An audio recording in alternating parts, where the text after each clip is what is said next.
Good evening, ladies and gentlemen.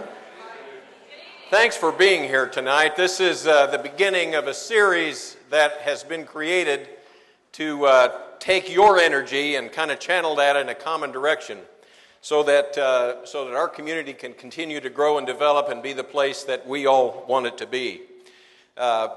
This is really an important milestone, I think, in our community's history, and you are part of it tonight, and we're grateful for you for being here. My name is Lindy Wells. I work at Intrust Bank, but I have the privilege of serving on the board of the Wichita Community Foundation, and I'm a poor substitute for Brian Black, who's the chairman of the Wichita Community Foundation, who's traveling on business this week and is not able to be here, so that's why I'm here. The Wichita Community Foundation has a number of funds within that the foundation is responsible for managing, including one from the Knight Foundation. And our community's history with the Knight Corporation and the Knight Foundation dates back a long way. And we have been privileged to be one of the 26 cities that the Knight Foundation takes special interest in. And the fund that we have here is one of the funders of this speaker series that you will hear more about as we get through the evening tonight. The other two funders are the Wichita Downtown Development Corporation and the Leadership Council of the Wichita Metro Chamber of Commerce. These three funding groups felt it was important for us to carry on this conversation and to begin to move in positive directions so that we can continue to develop our community. We have a lot of dignitaries here, most of you, and I would like to recognize our elected officials. I'm going to ask if you would raise your hand when I recognize your group. We're not going to introduce you individually, but we want to acknowledge that you're here, and we appreciate the enthusiasm with which you represent us. Is Mayor Brewer here? I didn't see him come in. We have members of the City Council. Here's Janet Miller and Jeff Longwell. Can't see very well. County officials, I know Commissioner Norton is here. Do we have others from the county? Thank you. We also have board members from the Wichita Community Foundation, from the Wichita Downtown Development Corporation, and from the board of directors of the chamber. So if you all, that may represent a whole bunch of you. So thank you for being here. The part of this that I'm least confident in is to tell you now about the social media posts that are going on tonight. If you happen to be following on Twitter, please use the hashtag FuelTheFireICT, and you can follow Wichita CF, Wichita Community Foundation, Downtown Wichita, and Venture Boldly on both Facebook and Twitter. So I think I got through that okay. I'm not sure what I said, but thank you for doing that. I mentioned the long history that Knight Foundation has had with our community, and I'm not going to go into a lot of that detail, but as you know, the Wichita Eagle was a Knight Foundation, or a Knight Corporation newspaper, and the foundation really has taken a great interest in this community, and as a result of that, we have a guest tonight that comes from the Knight Foundation, Carol Coletta.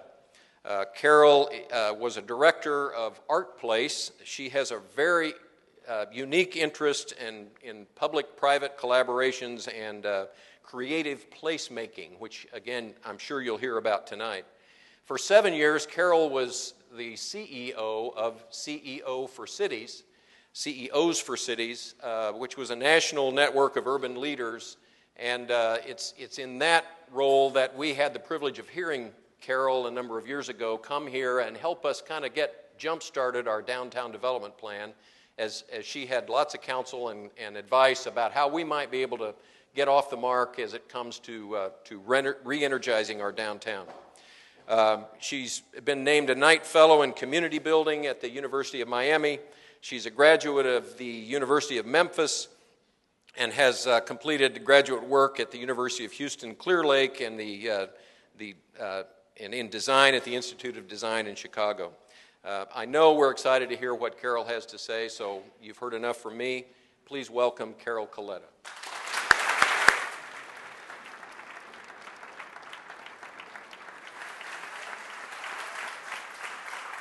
Hi, thank you so much.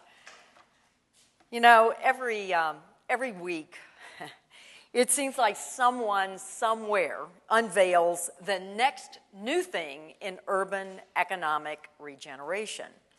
Last month, or maybe a couple of months ago now, you may have read about innovation districts, right? They were going to save all of our cities.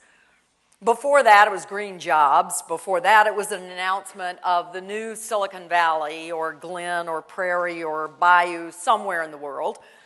Before that, it was biotech clusters everywhere. Before that, it was convention centers and stadia. And before that, it was festival marketplaces. That tells you how long I've been around. This is nothing new. When I started in this business, my first job was to promote, get this is a true story, a downtown theme park. It was not as bad as it sounds now, but at any rate. But my second job was running a main street that had been converted to America's longest pedestrian mall. Now, if you're old enough to remember this, you know how badly that turned out. But I remember when those seemed like really good ideas. So when someone, including me, comes to town promoting the latest wisdom on urban economic competitiveness, I want to tell you, listen with great skepticism. Caution, okay? So now that I've outed myself, I'm going to tell you, I'm going to impart my wisdom, but be skeptical. And, you know, I think there are some great truths about what makes cities competitive.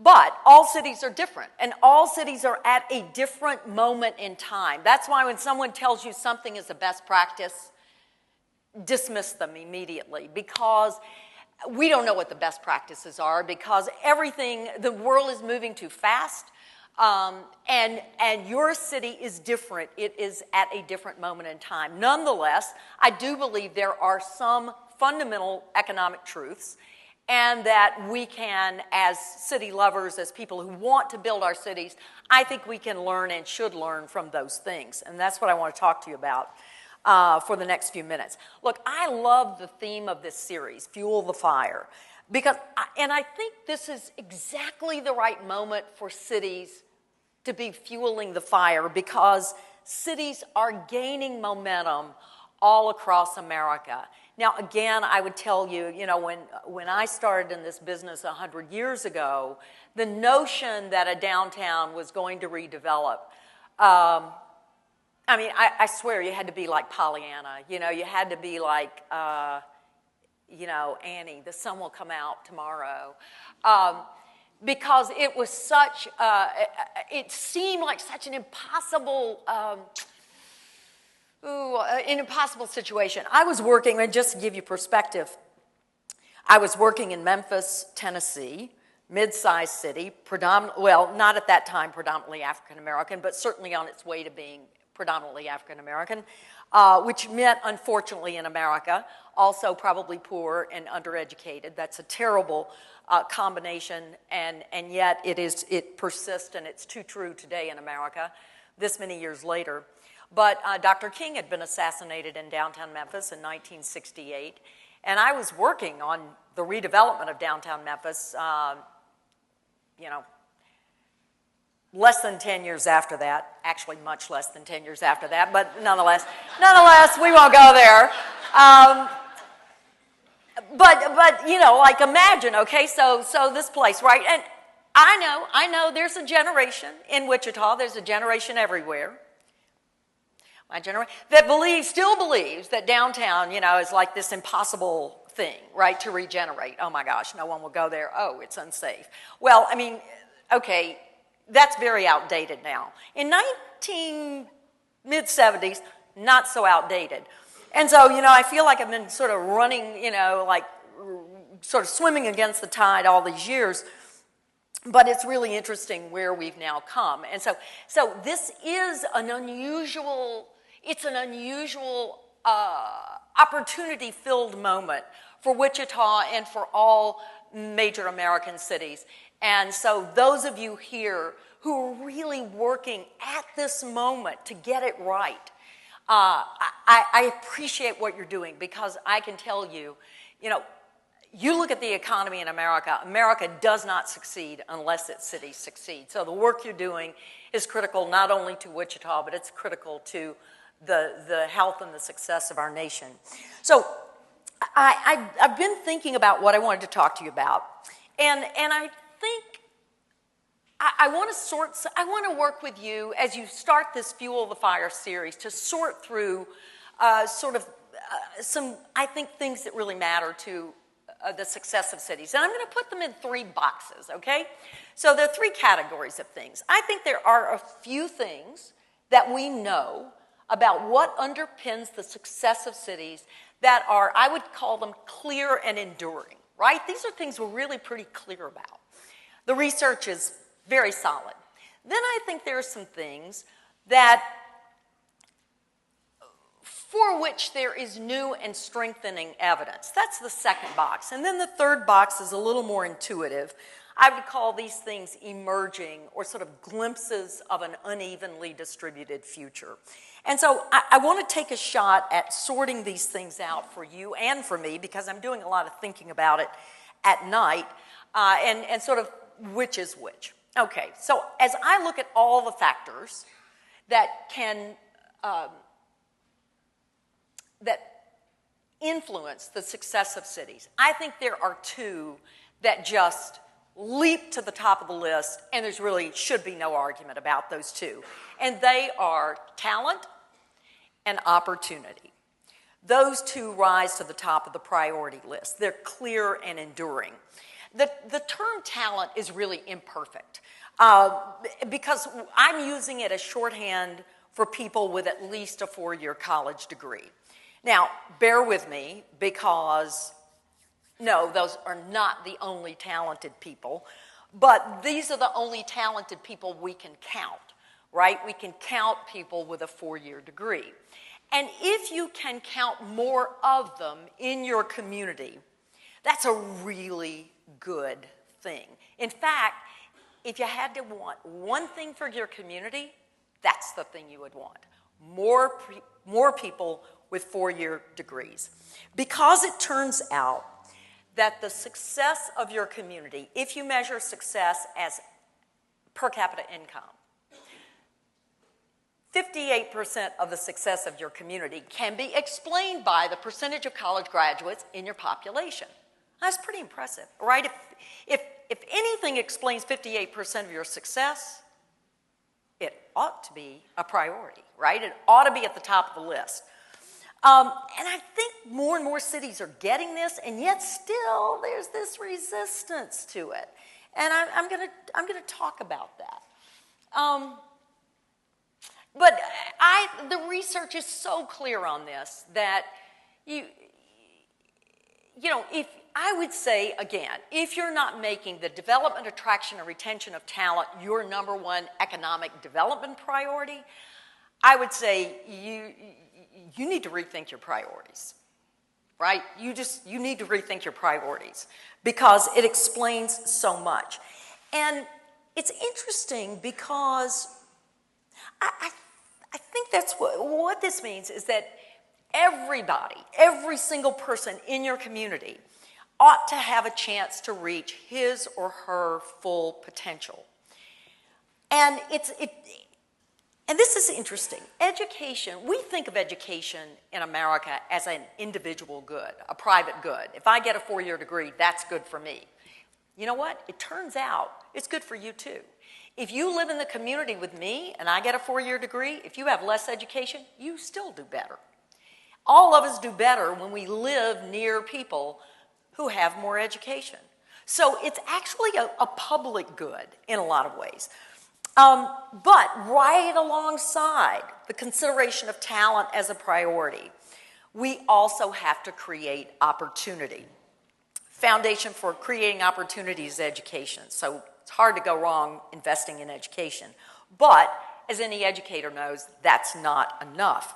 What's interesting is there's new research that's pointing us to something that I think we have paid very little attention to in the past. And I'm very excited about it. We're excited about it at night.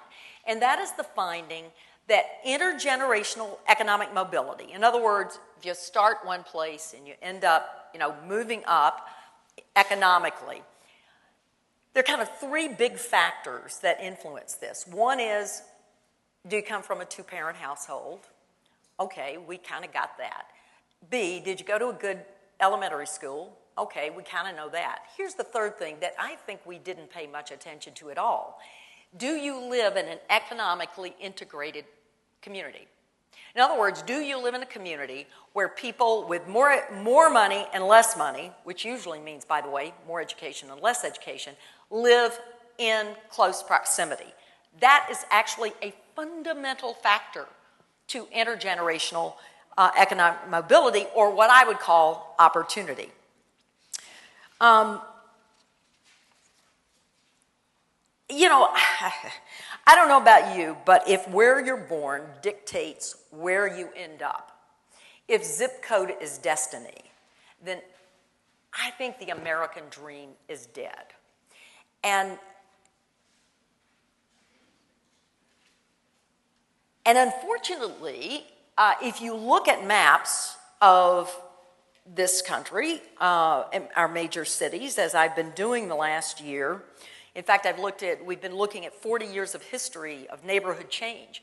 What you find is that we're kind of going in the opposite direction, right? And we've got lots of policies that send us in a direction of getting people with more money and people with less money living not in close proximity, but farther apart. I think this is really key to how we think about building our cities. And I would really challenge you on this, Wichita, because this is not it's not top of mind yet, but if you make it top of mind, I think you gain competitive advantage. So I want to put that out there. Now, some people hear these notions of growing more talent and more opportunity as conflicting goals. You see this all the time in the major media. But again, I will just point out again, people with less education do better when they live in close proximity to people with more education. Again, no matter who you are, you're better off if you live near people with more education. So I think these two things that I'm calling clear and enduring evidence that these are factors that matter. Research is clear. They're intertwined. They support each other, talent and opportunity. So we need to be thinking about both of those things. So here's what we know. Talent, or the percentage of people in your population with a 4-year degree, is the best predictor of communities' economic success. 2, we know talent is mobile, and young talent, 25 to 34-year-olds with college degrees, are the most mobile people in our society. People with less education do better economically when they live near people with more education. Economic mobility is harder to achieve today, and it's harder still if you live in concentrated poverty. So, again, if you want to point to the two factors that matter the most to the success of cities, more than all others, I think the research points clearly to talent and opportunity. Now, this is not a trivial pursuit.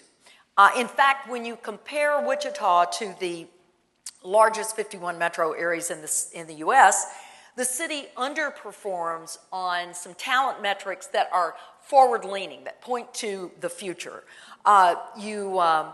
Your 25 to 34-year-olds with college degrees is a little low. The percentage of millennials in your population is a little low. And the percentage of foreign-born citizens with 4-year degrees is a little low compared to the other 51 metros. So I think that's an area of challenge for Wichita that you need to be aware of. Tell me, even though it's a little hard for me to see, how many of you in the room are working on the development, attraction, or retention of talent? How many? Bravo. Okay, those are the people doing the economic development work in Wichita. Thank you for what you're doing. Keep doing it. Redouble your efforts. Okay.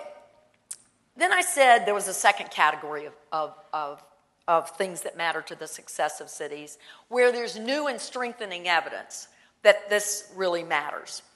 And I think you won't, there's one factor in my mind that fits in this box, and you're not going to be surprised what it is. It's place. Why place? Because place ought to be an accelerator of both talent and opportunity. Our communities need talent. The gettable talent is young because that's when people move. They move a lot more when they're 25 than when they're 35.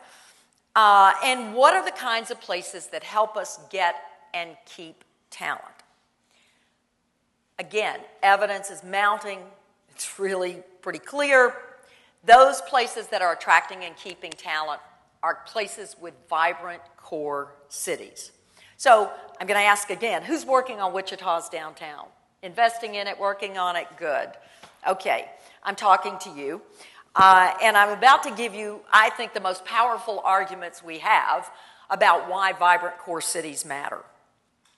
Over the past 4 decades, 40 years, there's been this steady increase in the relative preference of 25 to 34-year-olds for close-in neighborhoods. That means the CBD, the Central Business District, which is the downtown, and the 3-mile radius surrounding the downtown. So the downtown and the core neighborhoods. In fact, if you look at it, college-educated people today are more than twice as college-educated 25 to 34-year-olds are more than twice as likely as other Americans to live within that 3-mile radius of the core. And again, so this is not like, some of you have heard me say this before. This is not like a blip on the screen. It's not an anecdote that USA Today reports and then it's gone away. This is a 40-year trend that keeps accelerating. 2/3 of college-educated 25 to 34-year-olds say first they choose the place they want to live, then they look for a job. 85% of millennials say they prefer urban living, and the numbers prove that they're acting on their stated preference. And now, this is interesting, jobs are following them. I just got to look at a study, it's not yet published, but it's a study on recent trends in business locations, and it's clear that business is now following talent back to the city. We thought that was happening for a long time. I mean, you could see evidence and, again, anecdotes of it, but now it's really clear. Since the recession, all of the if you look at the major metro areas, all of the new jobs have been created in America's core cities. That's a complete reversal from what was happening prior to the recession. And I think what's happening is talent moved to core cities and now jobs are following, just like the reverse happened in an earlier time. It's also true that since the recession, housing prices in America's most walkable neighborhoods, the ones that have high walk scores and have more daily destinations nearby, have recovered far more quickly than housing in neighborhoods where you have to drive to get everything.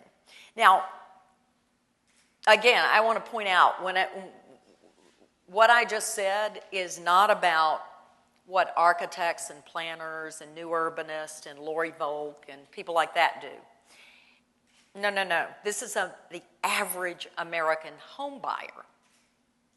Who would have thought? Is now paying a premium. And where transit is strong, they're paying an even bigger premium for walkable neighborhoods. Where do you find walkable neighborhoods with lots of destinations near home? You find them generally in the core city. So there's a pattern here. Something's happening all over America in its major cities. Now, I can hear some of you thinking, yes, but Wichita is different, right? We don't need a strong downtown. We like our suburbs. I like suburbs too. Actually, the problem is every good city has good suburbs.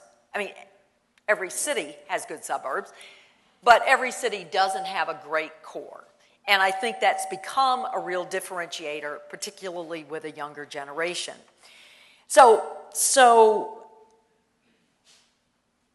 Okay, I'm going to say something a little bit harsh, maybe. It's not harsh, but it's direct. I'm so Southern, it sounds harsh to me. But look, You know, the non-believers on this core city stuff can just, can keep things from happening, right? They can say, don't invest in your city. Don't invest in the infrastructure. My gosh, don't invest in downtown. Nobody will go downtown. That's fine, and here's what's going to happen. You're just going to get farther and farther behind all your competitors. So you can make the choice. You can be deniers, okay? You can have, and I'm sure the people in this room are not the deniers, but you need to be really straight with people, because this is not, again, these trends are consumer trends. They're demographics. They're going to happen. It's very predictable, and you need to get on board. So, okay, so that's my harshness. Okay, now I'm going to go back to why. Okay, so to compete for talent, but it ought to be obvious, right? To compete for talent, you have to offer the kind of lifestyle choice that people, that young people in particular are showing a strong preference for today. And that's mixed use, mixed income, walkable, bikeable, transit-served neighborhoods with lots of street life.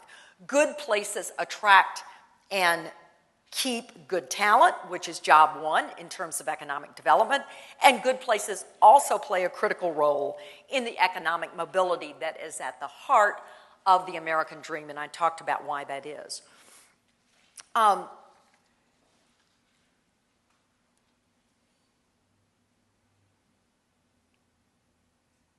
Finally, there's a third category of factors emerging that I believe tell us something about what may be important to the success of cities going forward. The evidence, I think, is insufficient to date. I don't expect these factors ever to become more important than talent and opportunity and place, but they are on my radar, and I think they should be on yours as well. I'm calling these localness and loyalty. Here's why they made my list. When I led CEOs for Cities, we did a series of reports called Things Look Different Here. It was all about difference, the special qualities of one place that make that place different from all other places.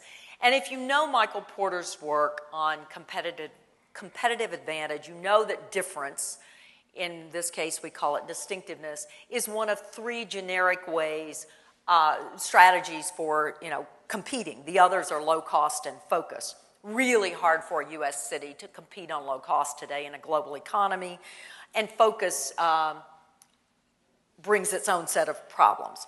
So, and the good thing is cities have distinctiveness or difference built in if you recognize it. But typically, and again, this goes back to my rant about best practices sometimes, or, innovation districts and biotech and then so forth and so on. Most cities run away from their difference. They don't understand their difference. They don't look at their difference. And if they know their difference, they run away from it, right? Because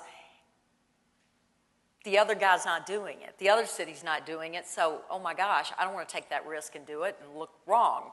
But difference is something you really need to understand deeply and lean into it. And there are really easy ways to understand your difference. And I would urge you to understand it. This is one of the reasons I am so excited about this new generation that sort of rejects that sameness and is creating really bespoke cities. How many of you, this is my last, how many of you are under 35? Okay, pretty good showing. All right, bring your friends to the next one. And all the rest of us make sure they bring their friends to the next one, because, I think this is the generation that we're really counting on. They're starting the interesting businesses, and they're slowly bringing, I think, the rest of the world along for the ride. I was looking at last month's Travel and Leisure, and they had a profile of Seattle's renewed Pioneer Square and some of its independent businesses with names like Rain Shadow Meets Squared. I just kind of love that. Rain Shadow Meets Square. And London Plain. And together they were billed, by the way, as a micro neighborhood, right? You don't want a neighborhood anymore. You want a micro neighborhood because that's distinctive. Also, a little profile of Athens, Georgia, with 5 and 10, and Agora Vintage, and Jittery Joe's, and Independent Baking Company. I mean, it seems like every city, every neighborhood now has its own donut and its own beer. And, you know, I think that's kind of cool because as brand exhaustion sets in, I mean, like, really, how many gaps does the world really need? You know, I believe the city that puts its distinctiveness on display has a deep understanding of its differences and can spin economic vibrancy out of that difference will have a real advantage. So I think localness is something we all need to have on our radar screens and just lean into localness. The other is loyalty. And this is the one, this for me is a real conundrum. It's probably because, you know, I've been gone from my home city for more than 10 years now, and I think I'm still conflicted about it. I think of loyalty as engagement on steroids. Are people passionate about their city? Will that passion turn into action on behalf of their city? And for the most mobile citizens, will they maintain some fractional loyalty to your city? Okay, so basketball fans here read the news about LeBron James leaving Miami, returning to Akron, home, where his home is. And that's still, I think, resonating with basketball fans everywhere. And here's how I explained it to Sports Illustrated. I know many of you read this, but I just want to quote from it.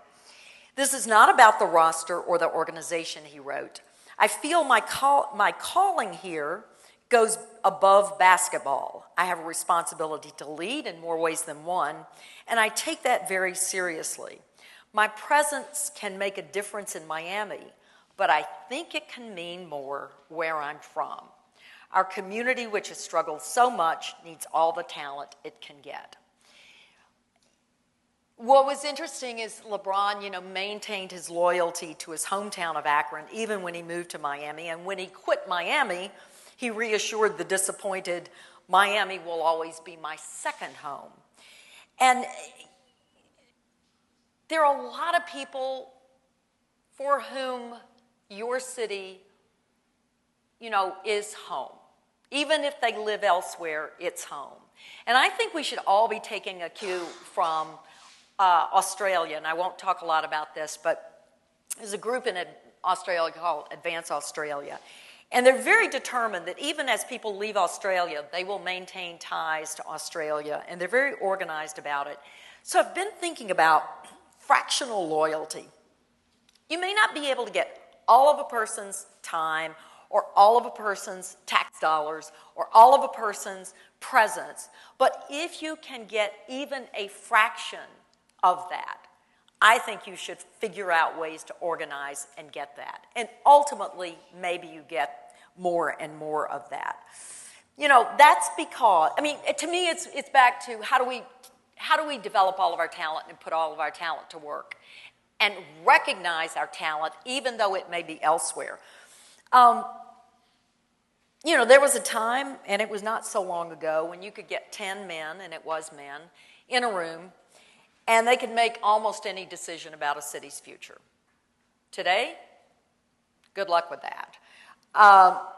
The future of a city is not made by a few bold strokes by a few key people anymore. The future is the product of thousands of people making small decisions every day about what they believe about their future, the future, and their role in it. And I think that's why this thing we call community development is so dang tricky, because in so many ways, it's the product of lots of decisions by lots of people. You don't change a community overnight, you know that. You change it one decision at a time. We were talking about the city trips and the fact that it, you know, all of a sudden something burst into the media as an overnight success, but that overnight success has been in the making for 20 years. That's the way cities get built. So, you know, I would challenge you as community leaders, and I'll stop here, to put everything, including the referendum that you're facing, I would put everything you're asked to support to 3 tests.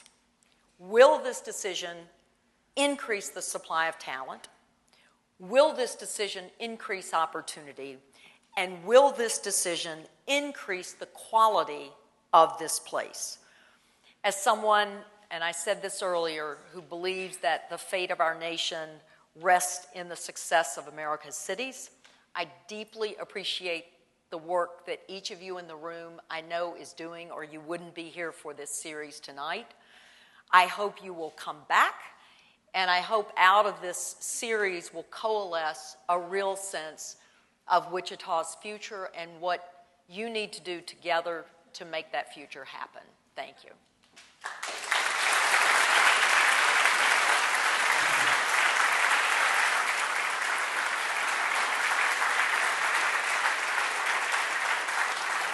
So, thank you so much. I have been asked if I'll take some questions, and I'm happy to do that. We've got about 10 minutes. Anybody have a question?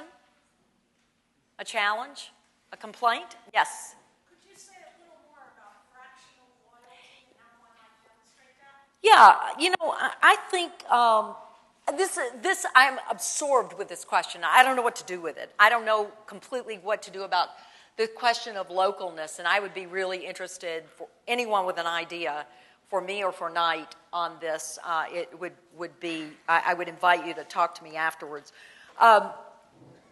Fractional loyalty to me, I still have my home in Memphis, and I'm still, actually, here's the deal. Here's the deal.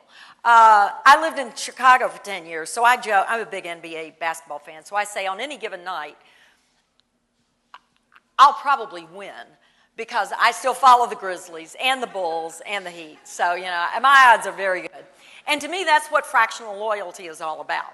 So am I willing? It always struck me as strange. I still pay, you know, I still own a home in Memphis. I still pay taxes in Memphis. I don't give back a lot because I'm on the road all the time. But it always struck me as strange that no one ever asked me to serve on a board, right? Or nobody ever asked me for a donation in Memphis. I mean, why not? I mean, that's where my heart really still is. And so it's like, well, if they're not asking me, who else are they not asking, right? That's what I would say. So I would figure out who are those people who have some piece of their heart still left in Wichita, who may not be present all the time, but you can get a little piece of their money or their time or their talent and put it to work. Particularly mid-sized cities, I think, have an issue with this, right? I mean, we don't have enough talent in our cities. We can use every bit of talent we can come by. And again, Australia does this very deliberately and very well. And I've never seen a U.S. city organized to do this. So that's what I mean by fractional loyalty. Yes? As to your comments about increasing the number of four-year degrees, Wichita has in it and is surrounded by a very strong network of community colleges. Technical education here is absolutely vital to much of what we do. And I guess I would just like some reassurance that you're not telling us to ditch all that work and to focus on four-year degrees. And what would you say to us in terms of continuing our investment and our encouragement of higher education, period? Well, and I'm not telling you to ditch pre-kindergarten education or elementary school or high school diplomas. All of that is on the trajectory to getting a four-year degree.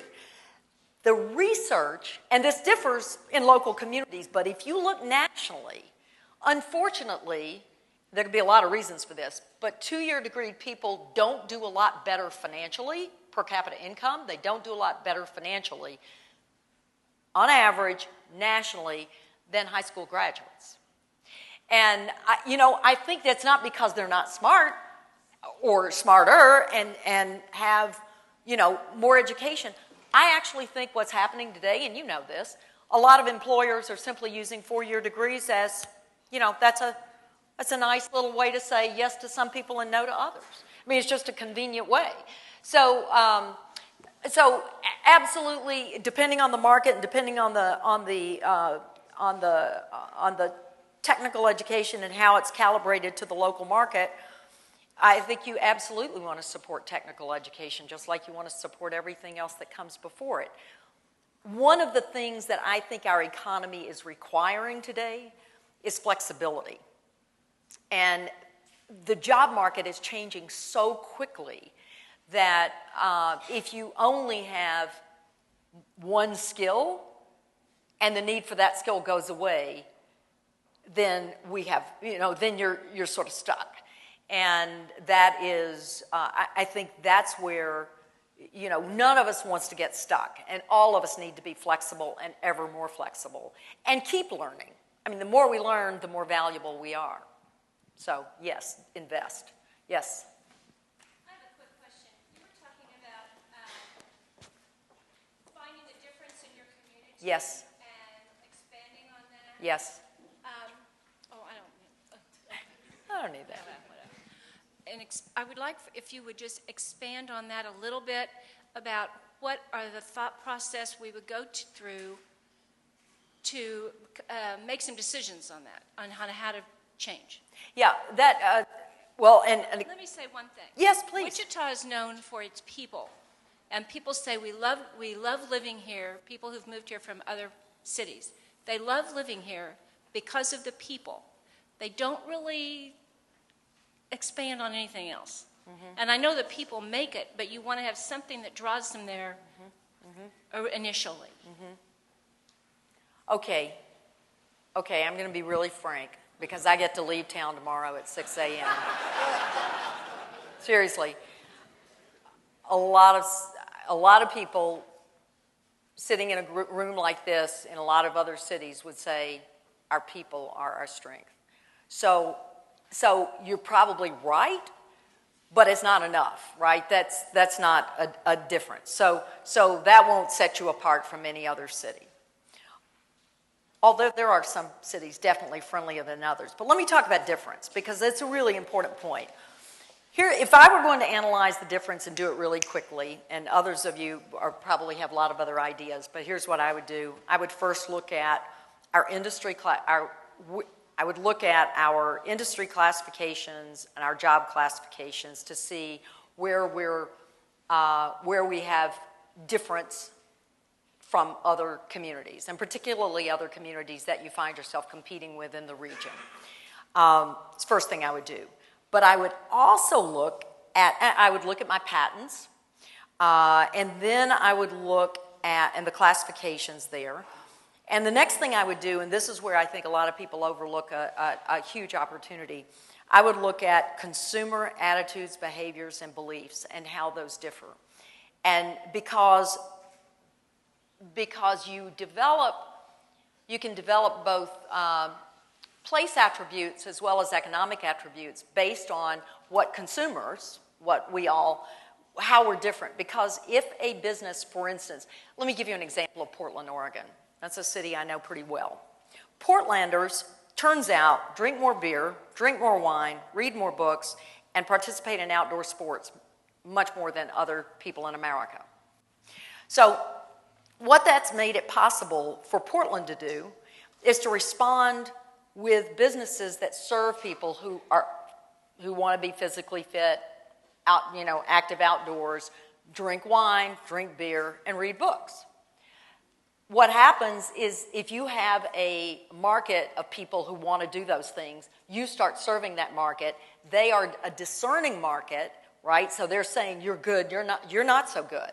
The people who are good keep developing their product, their service, and then they grow their market share beyond the local market. So the local market, because it's different, helps you develop a competitive advantage as a business that you can then use to serve others, which then creates more employment in your town and more money in your town. So I think it's not an aberration that Nike is headquartered in Portland, Oregon. Nike developed because people in Portland sort of went out, decided that going out and running around in the middle of the day and sweating was really a good thing to do before the rest of us figured that out. And as a result, Nike is in Portland. So I just think the difference is, and you can look, for instance, your television station is looking at Scarborough results all the time that say how people in your community are different. They may like to golf more. They may go to casinos. I don't know what they do. plant more flowers. Do we give you the Scarborough information for Wichita? So you've got it. Well, she's got it. Ask Shelley. She knows, because we did a metropolitan matrix which showed how Wichita is different. So I think that's a lot to build on. You need to share that widely so you can. Good. All right. So she's the lady. Go see her. Yes, and then here. 1, 2, 3. Okay. Yes. Since you mentioned education is so important, and especially four-year degrees, so that means parents care so much about education for their kids. But we, like many cities, have everybody leaving to the suburbs because of the perception of the schools, and especially in the core area. And I'm not trying to put down the Wichita school system, but there's something that's wrong with, not the school system itself and their effort and their commitment and, and their capabilities, but something is moving everybody out to the suburbs to go to, to send their kids to school. And that, I'm sure that's not an uncommon issue in many other cities. Little Rock, everybody, Yep. Tulsa. Yep. What's the answer in your opinion? Well, okay. I would be paid much more if I knew the answer. But I will say, I think there are a couple of, I think there's one really important clue to the answer to this question, which is a very tough question. And yes, it happens everywhere. Well, let me make 2 points. First of all, if I were just really hard-nosed, I could say, well, 3/4 of households have no kids in school. So I'm just going to focus on the 3/4 I can serve and not worry about the schools. That's one answer. Second answer, though, is we took a look when I was at CEOs for Cities a few years ago. We did a study called Kids in Cities, and I just wanted to understand how pioneering urban parents were raising kids in cities, right? What were they doing? And they were concerned about 3 things: safety, space, and schools. Urban pioneering parents were solving for those things in these ways. Space, right? You could have less space, not the yard. They solved for that with public space, right? So they traded off private space for better public space, like parks, for instance. Safety, they relied on eyes on the street. So it was not about, they felt they could rely on the community to help keep their kids safe, and that was their fix. The third thing was, and this is important, they didn't need a great school system, they needed a great school. And there's a difference. And I think that's where magnets, charters, all kinds of things have been really meaningful in keeping urban parents in places even like Philadelphia, where the school system is, blowing up every year. And it will be interesting to see how that trend continues. So those are, that's a clue. It's not an answer. I do think that we all have to admit, when a system is serving a disproportionate number of poor children, which city systems typically are, then the system will be at a disadvantage. I think the challenge. Okay. So the challenge that I've run into is that many city educators, and God love them, they are so focused on equity that they cannot at the same time recognize that you need to keep taxpayers in the city paying into the system so that equity can be provided, or you have a better shot at equity. And so they're very reluctant to treat children in any way, or schools in any way, different. And so those are politically charged issues that have to be wrestled with. You're asking to create community downtown. At least that's what it sounds like to me. So how do you create a community when you send your kids 5 miles away and you have no impact or connection to a school? I mean, you're just blowing up community all over the place. Well, I'm saying I think there are 2 things. One solution is 3/4 of the households have no children in schools. I can serve those households really well in a downtown. The problem is when, particularly if you're looking at 25 to 34-year-olds, they marry later, they couple later, they marry later, they have children later, but eventually many of them do. So what happens then? Can you hold on to them? The great experiment right now going on, I think, is Philadelphia. Can you hold on to them? And again, you don't have to have a great system, you have to have good school choices. So, but I'm not, that's about the best I can do. You had a question. I think, yes. And then over here, you had a question. An important part of what you talked about was the proximity of low income to high income. Yep. Because I live about a mile from Charles Koch, and I'm not feeling the love there. So could you explain why that's important? It's important. Let me refer you to, if you're really interested in this subject, there's a new piece of research, and that's what I was referencing, by Raj Chetty and his team out of Harvard, that I was actually surprised by this research finding that economic integration was so important to intergenerational economic mobility. But I think Marjorie Turner has also done some very interesting research for the Urban Land Institute, the Urban Institute. And Marjorie points out two things. One, if you have high income, low income, let's just make it simple, people living in close proximity, what happens is people with greater wealth create local economic opportunity, right? I mean, in a stupid, simple way, I want my coffee bar nearby, and that creates jobs for that people with less income can take, right? So there's that. But then the higher level opportunity, the second level opportunity that adds great value is if you can get people to, as she puts it, cross the street. Now, anyone who's lived in a condo building knows it's really hard to get people to cross the hall, much less cross the street, when people are unlike you. But I think that's something we're actually looking at Knight Foundation right now. We're interested in interesting experiments around getting people to cross the street. So again, that's something, if anybody's got any ideas, we're going to begin to try to do some testing. You had a question. Yep. In other communities that you've worked with, has the change or movement been driven for the under 35 crowd by the over 35 crowd? That's a great by a majority, question. And in what ways have you worked to engage and listen to that younger demographic? Yeah, that's a super question. I think what fails is when people of my generation try to recreate the organizations we're comfortable with and impose them on young people. Like, okay, so we're going to have the Young Leaders Council at the Chamber of Commerce, which is not a bad idea necessarily, but I think we cannot start with the idea that the way we organized our civic lives has any appeal to young people, because I think they're organizing their civic lives very differently. Without organizational structure, it's very episodic.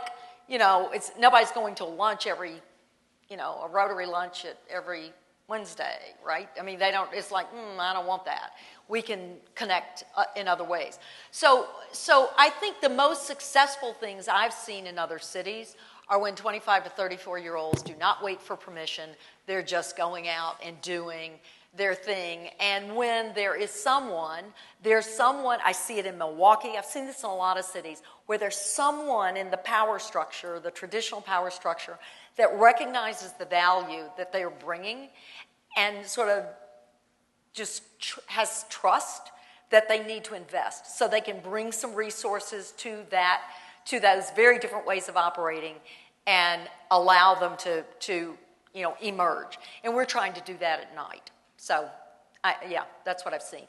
Did you have a question? No. Okay. Anyone else? Yes. Okay. Sorry. Hard to see. And then we're going to wrap up. So this is the last question. You haven't yet addressed the importance of a vibrant arts and culture scene in cities. And I know some of the literature, so it's kind of an unfair question at the very end. But can you tell us something about the research that's out there about how critical it is to have that kind of vibrancy, which is so important to talent? It is. I think that, again, I ran Art Place for a couple of years, did the startup there, and What I would say is that the research is not terribly clear on the specific value of arts and culture that art and culture is going to outperform some other things, right? But is it a critical part of the mix of what makes cities vibrant and appealing? Absolutely. But again, arts and culture that comes in a lot of different flavors. And so it depends on what you're trying to do with art and culture and what your goal is.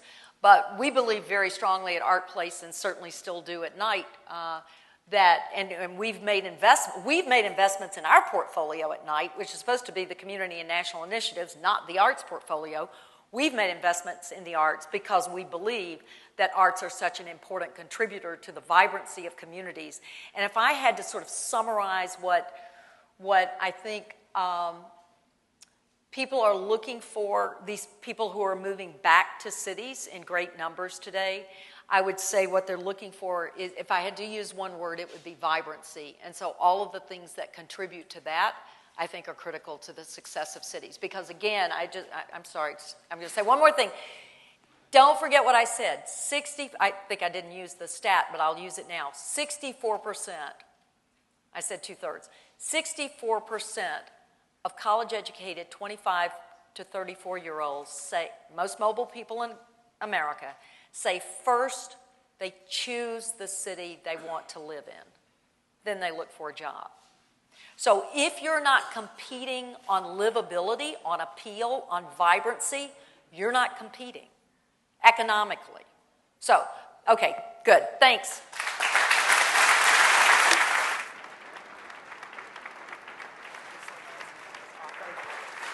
You okay with the stairs? They're kind of wobbly. Okay.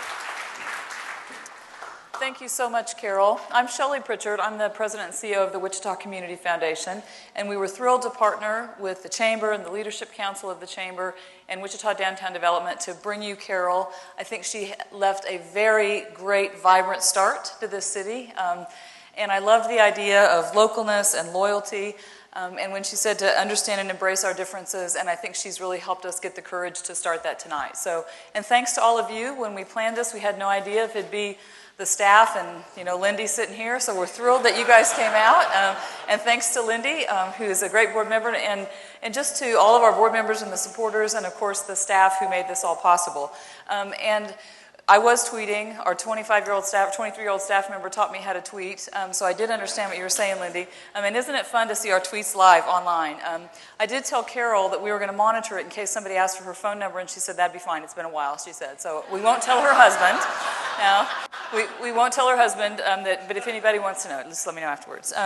We would love to thank the Lux and Michael Ramsey and Dr. Esther. Obviously, this is a great space, and we wanted it to be motion and dust. If I picked up my purse earlier and had dust all over my black pants, because that's where Wichita is. We're really moving, and we're in a great state of progress. So thank you to Michael and Dr. Esther and Boca Development for letting us be here. And to Farha Construction. We kicked their guys out like an hour and a half before you got here. So it's working, and Farha really worked with us and let us get in here and set up and do this deal. And then Kent Audiovisual has been great. Our staff said, we want this and this and this, and they just made it happen. So it's been really wonderful. We did record the series, and I'm not sure exactly how that's all going to happen, but this will be available online eventually for you to see, as will the next two. So we'll see all of you back here on September 17th at 5 o'clock. We'll be hosting James Chung, who is a local guy. He went to Collegiate. He is a demographer, but is a demographer like I never imagined. He is so excited to talk about the changing demographics of the country, and specifically Wichita, because we're his hometown, and how we have to adapt our businesses to meet that changing demographic and what all that's going to mean. Same location, back here, but it's going to be a different setup. Every one of these is going to be different. And next time you come, Espresso to Go-Go will be open. So you can get some caffeine while you're here, so that'll be good. And in case you had on really dark sunglasses or have some kind of vision impairment, you didn't see the hashtag of Fuel the Fire ICT, continue to follow the conversation. Obviously, we had great response today, and we know that's going to continue through September 17th. And then our final series, which is on October 29th, and we'll be hosting Brad Siegel from the Denver area, who works specifically on urban revitalization and downtown development. So thanks to all of you for being here. Special thanks to the staff, and a great thanks to Carol and the Knight Foundation for really kicking off this series and getting us started in such a vibrant way. So if you'll exit out the construction doors, and the funding partners gathering is going to be upstairs on the 7th floor. So thank you so much for being here. Have a great evening.